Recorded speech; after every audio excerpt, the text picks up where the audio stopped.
You're listening to the Lost Geographer podcast, and this is episode 15 on New Zealand. We're living in an increasingly globalized society now, and it's not going to change anytime soon. The coffee you drink comes from beans originally grown in South America. The watch you wear was made in Switzerland. The car you use to drive to work is sold by a Japanese automobile manufacturer. Despite this rapid globalization, many people are still unaware of what is going on around them, and this needs to change. This is the Lost Geographer podcast, where you will become geographically and culturally literate and learn the tools necessary to navigate this new global society. It's your world. Own it. Own it. Hey everybody, so while this podcast and site do increase your geographic and cultural literacy, the best way to attain literacy is through travel. Now, I understand that many people think traveling is expensive and stressful, and understandably so.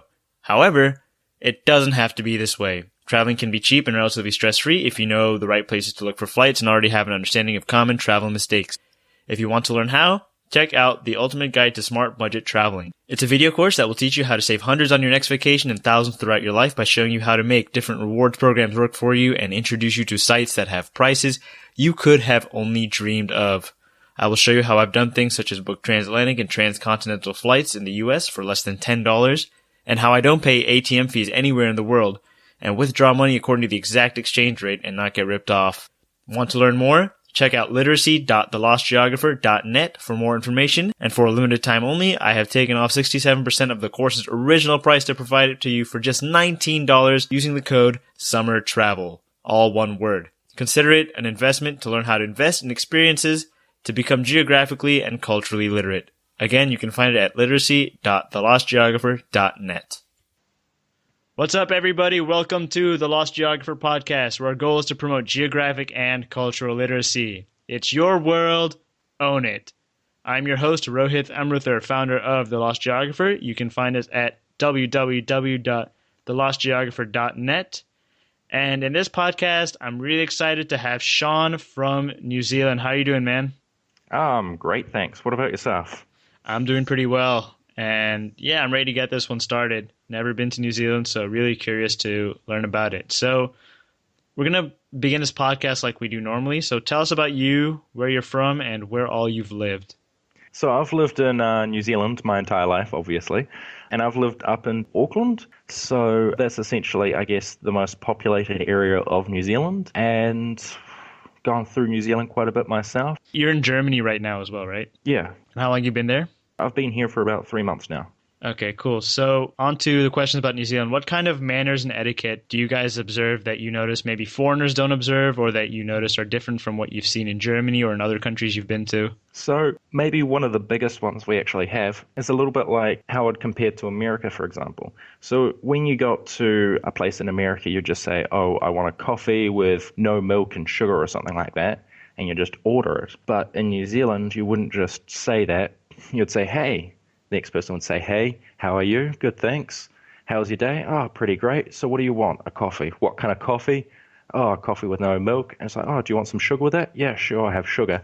And it's actually kind of one of those things where you actually have a bit of a conversation. And I didn't realize that a lot of other countries didn't do that.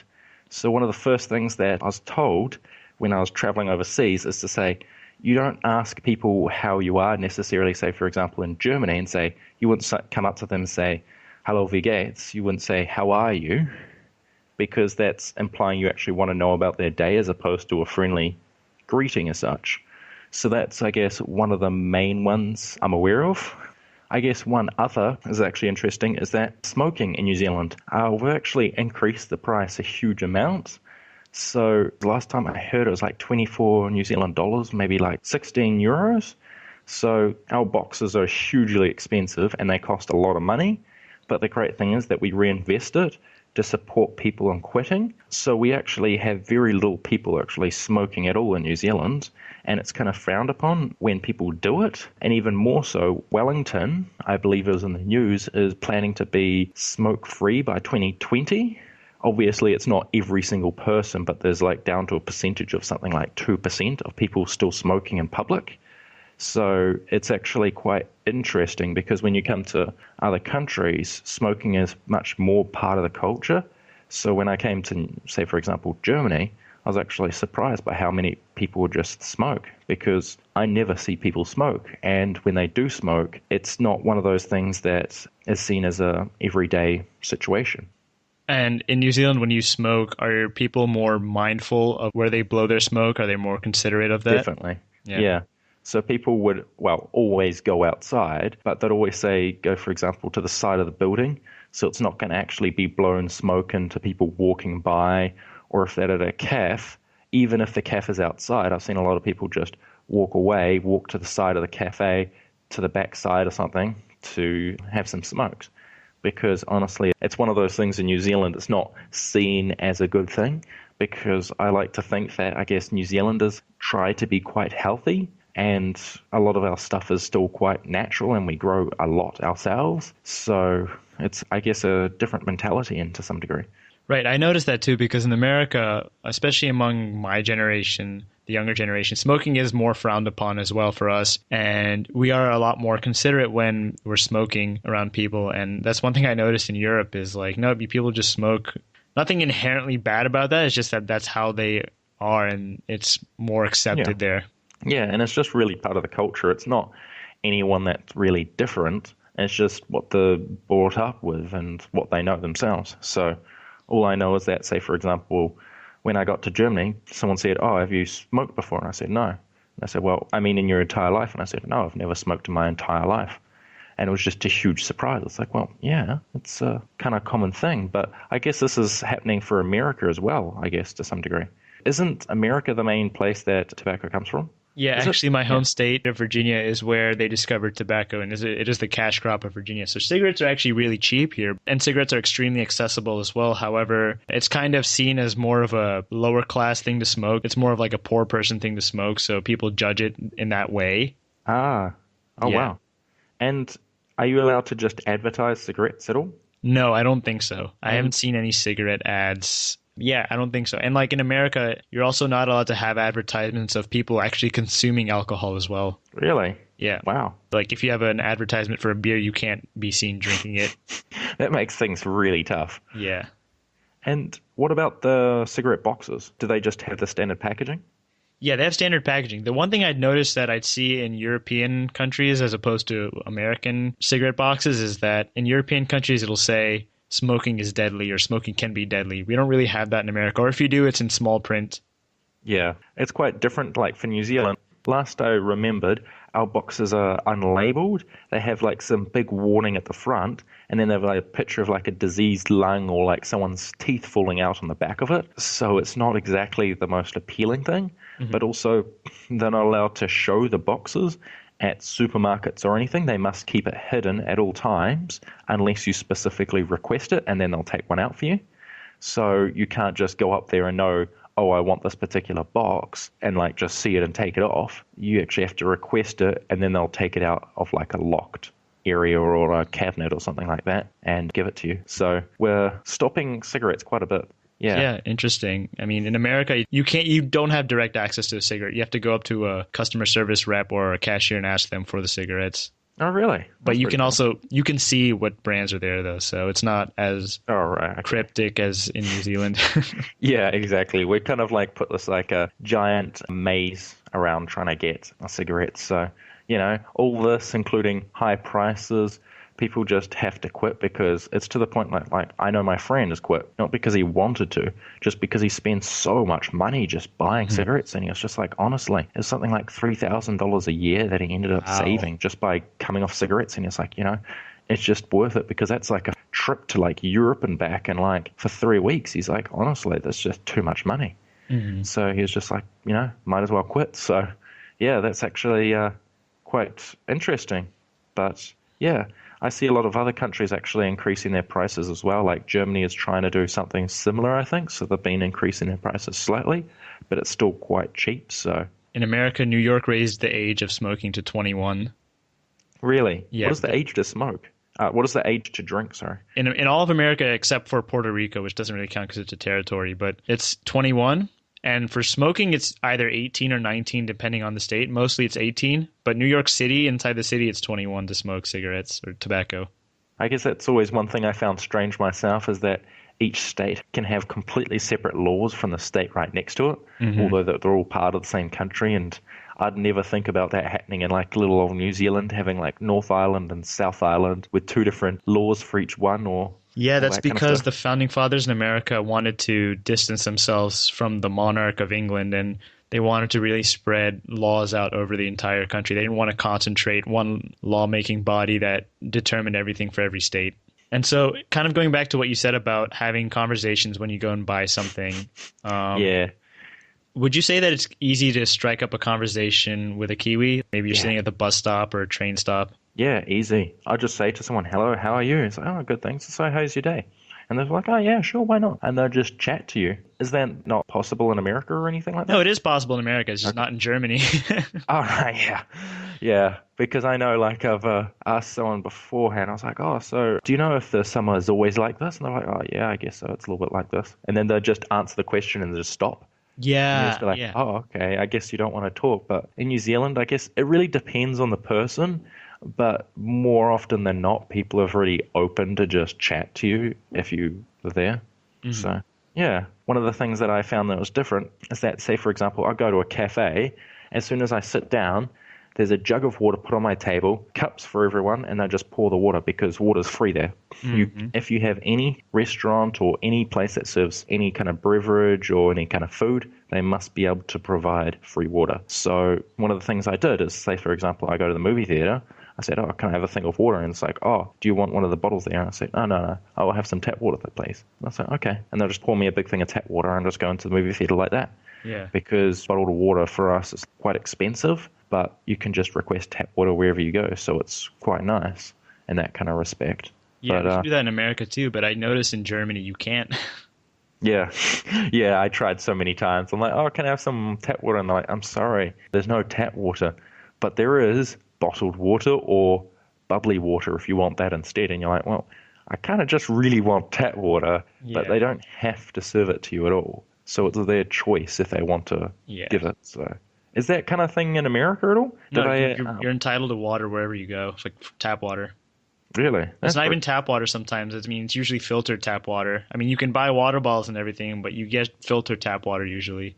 Right, okay. Yeah. Because that's the one thing I find strange. Is like, I was talking to a German person about this, and he's like, well, obviously, because when you go out to a restaurant, you're there to buy stuff, so you wouldn't expect to just get free water. And what I said to him was like, well, I go out there to a restaurant to have food, to have different food. I'm not there for, like, if I'm thirsty, I don't care about some bubbly water or some expensive water. I just want standard tap water because I'm thirsty, you know? Right. So I'm there in a restaurant to buy the food, not to have the drink necessarily, you know? So... And the funny thing about Germany is that they tell you have to buy the water, and then you realize the beer is cheaper than the water, and you just go get the beer instead. You're like, oh, God, I should have just grabbed the beer.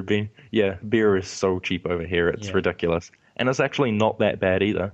Because, you know, for us, if we have a beer in New Zealand and it's that cheap as Germany, it's going to be like a thing called Double Brown, and it's like the worst beer you can pretty much have. So people only drink it when they're like at university or something like that and can't afford anything better. And they're like, oh, we just want to get drunk. What should we drink? It'll be Double Brown. We'll grab some of that. So I know we were chatting about this a little bit before we started recording, but what would you say the business climate is like over there? I know you were telling me before it's very corruption-free. Yeah. Or little corruption. Yeah, so I'd say that, like, say, for example, our politics are paid, I'd say, pretty well.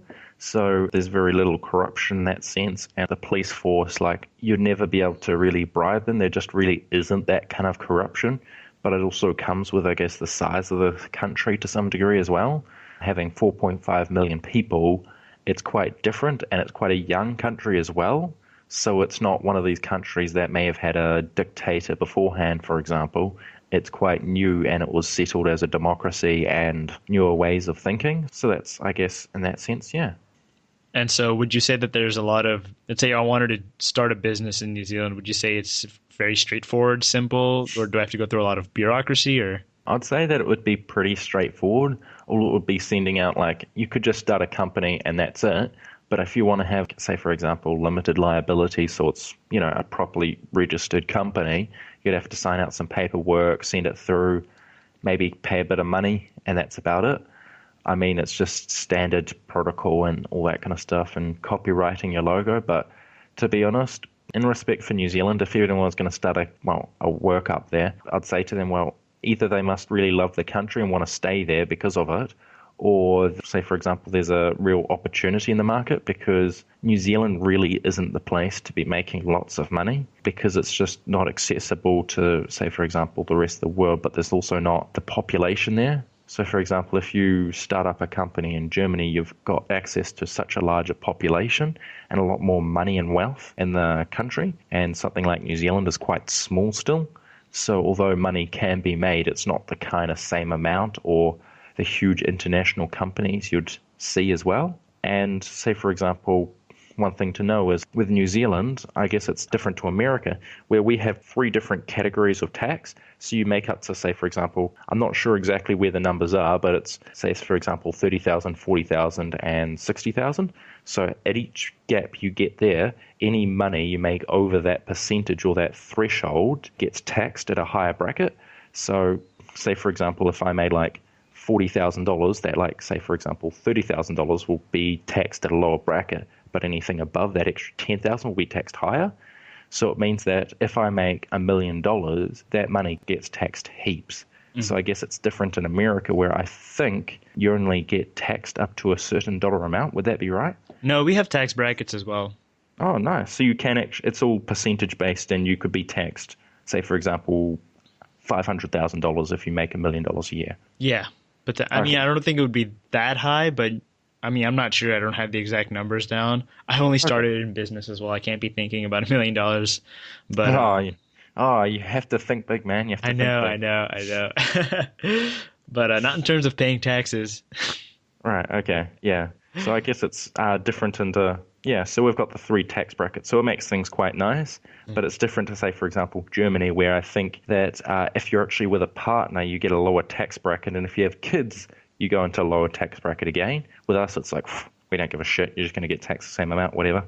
So we do have... about on an individual level or on a company-based level? Individual. Okay, yeah. See, in America, so our tax brackets, we get taxed a certain amount, but we can claim tax returns based on the number of kids we have or our current situation or things of that nature. So, for example, if you have heaps of kids, you can go into a lower tax bracket or something like that? I wouldn't say a lower tax bracket, but at the end of the day, your effective tax rate will be lower, but you don't pay it in that sense. You basically pay the most that you can possibly pay at first, and then you file your taxes, and then you get a tax accountant, and that tax accountant will try and get as much back for you as possible depending on your circumstances. And so that's how you get money back from the government. Yeah, because I guess in New Zealand, it's like, we'll have different tax groups for like students, or say, for example, if you're not doing that well and you're like a single parent or something like that, I think you can get taxed differently as well. But in relation to kids, I don't think you can really get taxed any differently. I haven't looked too much into that because, I like to think it's still a while away. Right. I'm like, I'm going to be looking at the tax bracket already and trying to save myself some money. Just pop one out and, save myself some money. Right. That's how it works, right? If I were to go do business with a Kiwi, would you say I'd go like straightforward into it, or would I have to maybe chat first, get to know them first? Definitely chat. You wouldn't go straight into business. I guess it's one of those things that, say, for example, you'd always talk to someone first, ask how their day is, what they are doing, and how they feel, and then you start talking about business. Because if you went straight into business, you'd see as like you don't really care that much, and you're just maybe a bit arrogant as such. I guess it really depends on the situation, but I know that's definitely the case for, say, for example, flatting with someone, because I looked at the difference between Germany and New Zealand, and one of the differences was where Germany, for example, if you have a flatmate, they can just come up to you and say, hey, can you make sure you do this next time? And they'll just say, say, for example, the tea towel, it's a little bit smelly. Can you just replace it next time? But with a Kiwi, you wouldn't really just come up and say, it's smelly, I'm going to need to replace it. You make a bit of a conversation, then you say, so do you think we could replace this? Or I don't know if it's that smelly or anything like that. Mm-hmm. And you sort of imply a question, but also it's quite a social element to it as well. Mm-hmm. And I never really thought about it beforehand until, say, for example, I was floating here and then go, wow, I couldn't believe that. For me, it was like It was something I wasn't used to. They just come up to me and say, "Oh, I need you to do that next time." I was like, "Hello, hi to you too." Do you think that maybe New Zealanders aren't as straightforward in general? Yeah, we're generally not straightforward and would always try and beat around the bush. I know one thing that actually pisses off Americans that have come here is that, say, for example, if we go to a restaurant and we don't like the food, if they ask us how it went, we're just like, oh yeah, it's good, it's nice, and we'll pay and then head off. And if it was bad, we do essentially the same thing, but just not come back again. So we won't conventionally, say, for example, complain about the food and ask for a refund or anything like that or create a deal. We'll just say, oh, yeah, it was nice. And then we'll just never come back again because we don't think it's nice. We'll tell our friends, don't go there, it's terrible food. And it causes big problems, say, for example, restaurants, because they don't really necessarily know when things aren't nice. So it's quite, I guess, a different kind of idea to America, because I think, like, if you had a terrible meal, you'd probably complain about it, correct? Yeah. Yeah, we wouldn't. So moving on, what would you say are some interesting cultural facts that you feel like the audience would benefit from knowing about New Zealand? So, for example, one thing I remember you told me before when we met was that there are more sheep than people. Yeah.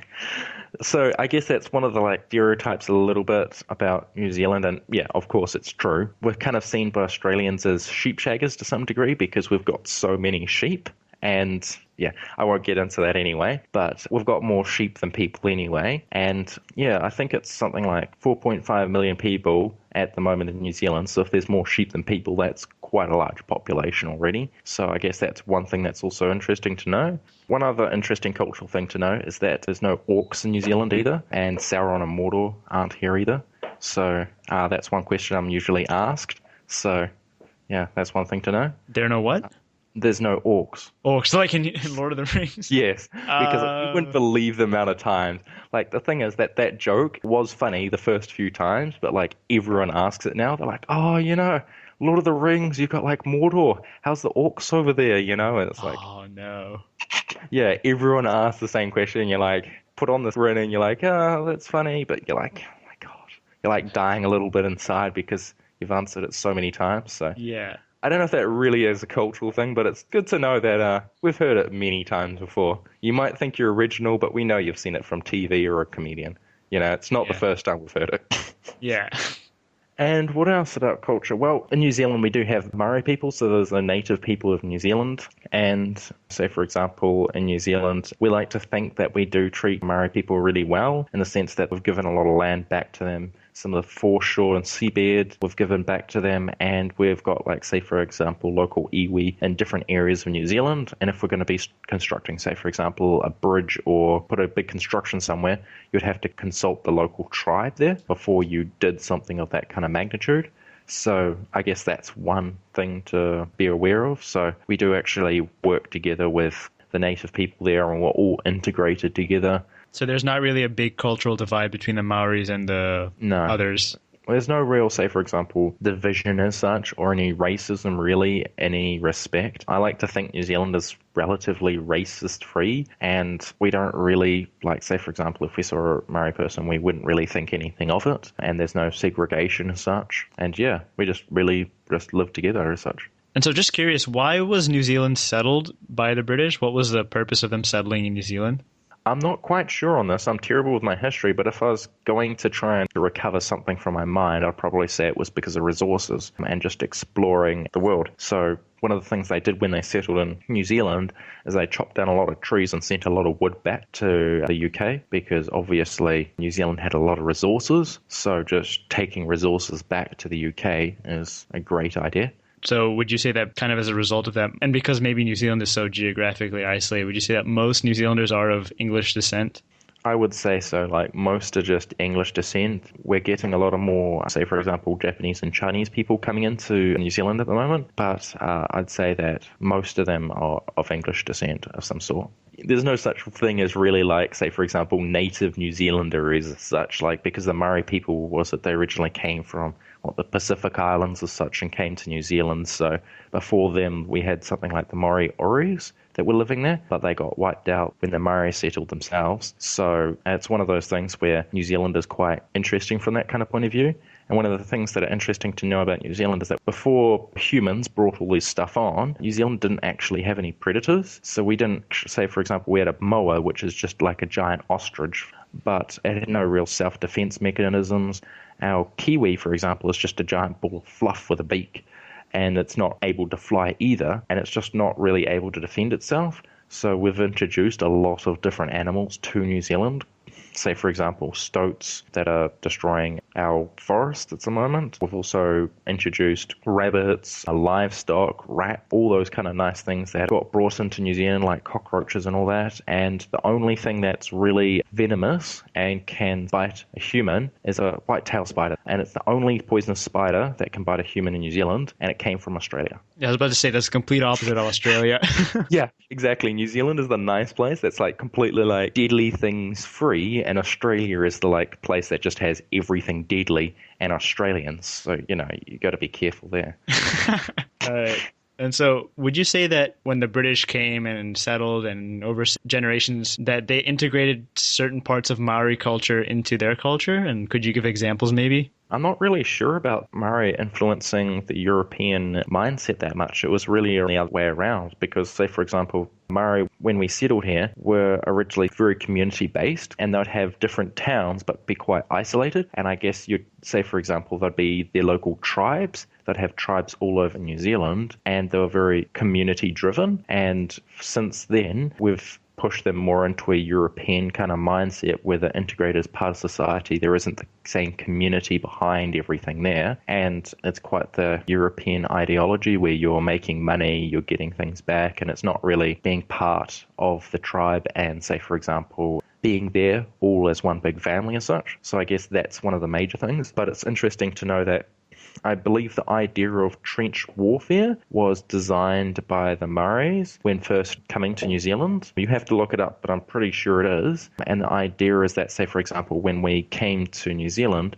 they'd build these trenches and then cover them with leaves, and it would cause a problem because they were able to ambush the people there without actually getting shot by the muskets. So one of the great inventions that were used in, I guess, many wars to come. So I don't know if that's really a good thing, but yeah, no, it's interesting. Yeah. It's interesting. And so how would you say the cultures overall compare that you've experienced in your life? So New Zealand, the European, German? I guess, so you're just talking in general how the cultures are. Yeah. So I think really the New Zealand culture is quite laid back, and it's sort of like one of those things where we're more relaxed about things. And say, for example, if some shit happens, then we're just like, oh, these things happen, don't sweat it too much. Or say, for example, we're not really too forward as well, so we're beat around the bush as you would. And say, for example, with Germany, I found things are more straightforward. People are a lot more serious than they would be, say, for example, in New Zealand. But also, say, for example, people in New Zealand are more open to just have a conversation. So, for example, like I'll go to a cafe and the person will come to me and say, oh, so how's your day been so far? And they're generally asking, how's your day been? And you can just have a conversation. And it's just one of those things that people are just really open to conversation a lot more. Because I know it depends on the person, but if I was just sitting by the beach myself and someone just wanted a quick chat and just ask me about New Zealand, I wouldn't have any problem with it. And I don't think any of my friends either would as well. So it's sort of one of those things that you can just tie together a conversation and people are more happy to just help or just chat and just relax. So yeah, I guess that's one thing that I found different. So from what I'm getting, you guys are very laid back and you guys don't try and worry about things that are out of your control. Yeah, I like to think that to some degree. Like, obviously, there are always exceptions to the rules because it comes down to the individual to some degree, but that's the general culture. And I know I've talked to, say, for example, a friend from Spain, and she said that she actually really loved going through New Zealand because it felt like home to some degree because it's the same sort of mentality and quite relaxed and quite open and friendly as it is to Spain, I guess. I've never gone to Spain, but that's what she said herself. So, yeah, I found that quite interesting. And so what would you say is your absolute favorite thing about New Zealand? If I was going to say something, I'd say that how it's sort of like a tropical island to some extent. This is the one thing I love about it so much is that it is so out of there and so far away, but it's also a nice green country. It's not got many people. You can travel, for example, like half an hour in a car and you're in the middle of a forest, for example, if you want. And there's also beaches all around you. And if you are in New Zealand, you'll always be relatively close to a beach. And this is the one thing I found great because in Christmas, we have our seasons mixed around. So our summer is in Christmas. So our classic Christmas is just having a barbecue, cooking up the meat, and just going to the beach. That's so awesome. It's always, yeah, it's amazing. And I hear other countries like Germany, I'm going to have to go through a Christmas where it's freezing cold and snowing. So I want to set a standard, and I'm going to wear shorts and t-shirt regardless, and I'm going to go to the beach. So that's what I'm going to do. Nice. And I'll like send you a picture of like moments later he was taken to hospital because of hypothermia. I know, right? These New Zealanders, they always suffer from the same thing. But yeah, that's what I'd say is sort of like that New Zealand is so green, it's so nice, there's beaches everywhere. And it's one of those things that, say for example, when it's hot in the summer, we just go to the beach, just like that. And something that I appreciate more now is going to the beach, because in Germany, well, guess what? I can't really go to the beach. It's a long way away. We just don't have it. And we've got a huge amount of ranges. Like Auckland is on a harbour itself, right next to the water, well, right next to the ocean. It goes all the way across. And on top of that, it's a bit of an inlet as well. So we've got our east coast that is nice, relaxing waters. But then we've got the west coast, which is quite treacherous in huge ways, but also makes it really great for surfing.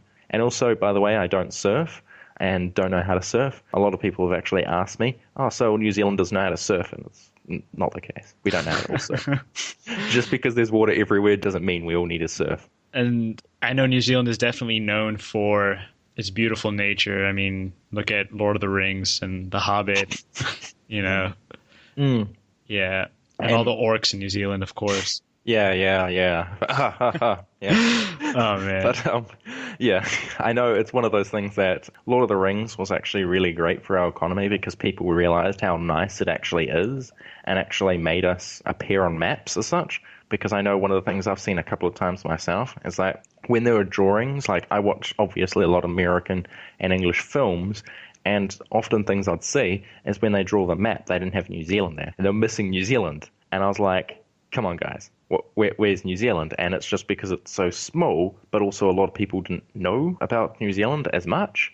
So when we actually had Lord of the Rings, it started becoming internationally recognized. We've got things like Hobbiton, where you can go into the Shire, where the Hobbits came, and you can go to different places in the South Island where they've actually filmed the different parts of the movie and they do tours around it. And it's just a great idea. And there's Weta Workshop, for example, which is the creators of all the 3D animation. And you can go into the garden and there's this like giant ogres there just sitting in the garden, and you can be taken through how they make everything, looking at all the armor and just everything because of it. So yeah, it's really interesting going for all this stuff. Awesome. And what would you say is the most underrated aspect about New Zealand? What do you feel like New Zealand doesn't get enough credit for? I'm not actually sure. Whenever someone mentions, New Zealand, it's Lord of the Rings or kiwi fruit or such, the pit, I'm not really sure in that respect, because I guess one of the things is that people think it's green and it's nice and it's lush. I guess it's one of those things that I think the thing that makes it the most popular is also the most underrated thing, because being over in Germany is that you realize it is so nice, but it's also quite a pure country. And when people see pictures online, they're like, oh, okay, that looks pretty nice. But the entire country has really just not got much of a population. You can go for ages without, like, say, for example, a tramp walk all the way from the bottom of the South Island all the way to the North Island, and it's great. But one of the things to note is that one of the questions I've always been asked is that if someone calls me a Kiwi, is that offensive slang? And it isn't. We just call ourselves Kiwis. We call the bird Kiwis. And then we've got kiwi fruit. We don't call the kiwi fruit kiwis. We just call it kiwi fruit because we need to distinguish them somehow. Otherwise, we've got three things that are called kiwis, and there's no way to tell. So you could either be eating the human, you could be looking at the fruit. Yeah, so like I know someone's actually said to me, oh, I'm eating a kiwi. And you're like, oh, right, a kiwi, yeah. And it's just like, you're eating a kiwi? Like, either other options are, like, horrendously bad. There's either, like, cannibalism, or there's, like, eating our, like, native bird that represents New Zealand. And I'm pretty sure none of those are going to happen. Speaking of, I guess, your native bird and national symbols in general, what does the feather represent? That's not a feather, that's a fern. A fern, sorry. Don't worry, everyone makes it. It's a silver fern from our native trees. So we have actually got ferns there, and it's just a nice, I guess, design to some extent, and it's native to New Zealand. And I've seen ferns in Germany, I think, but they're not the same, and ours are a lot bigger, and it's quite different. It's like a different kind of plant to some degree.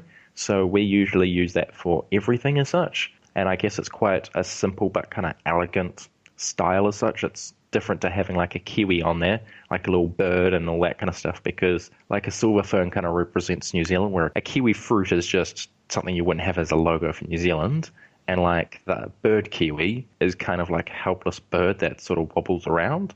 So I guess none of those are really probably the most ideal, although we do use, say, for example, the kiwi on all our branding for like exported products as such. So we usually stay with our teams, for example, with the silver ferns. And so the last question I have before wrapping up the podcast is, if anyone was interested in learning further about New Zealand or its history or its culture, do you have a book that you could recommend, either fiction or nonfiction? To learn about New Zealand?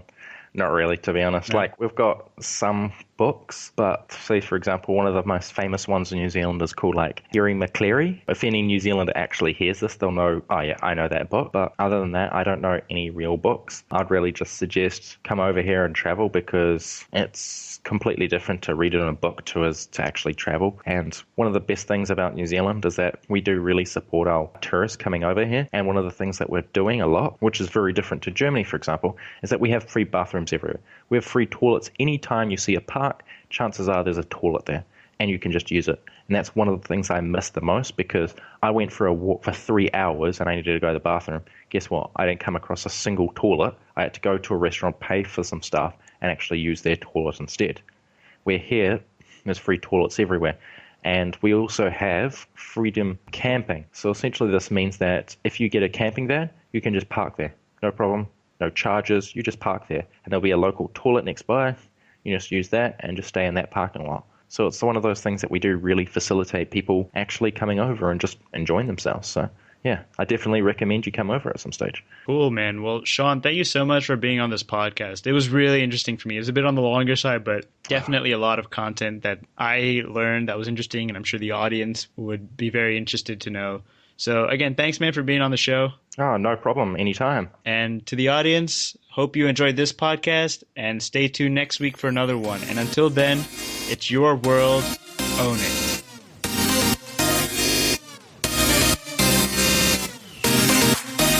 Thank you for listening to this week's episode of the Lost Geographer podcast. Remember to tune in next week for more awesome content.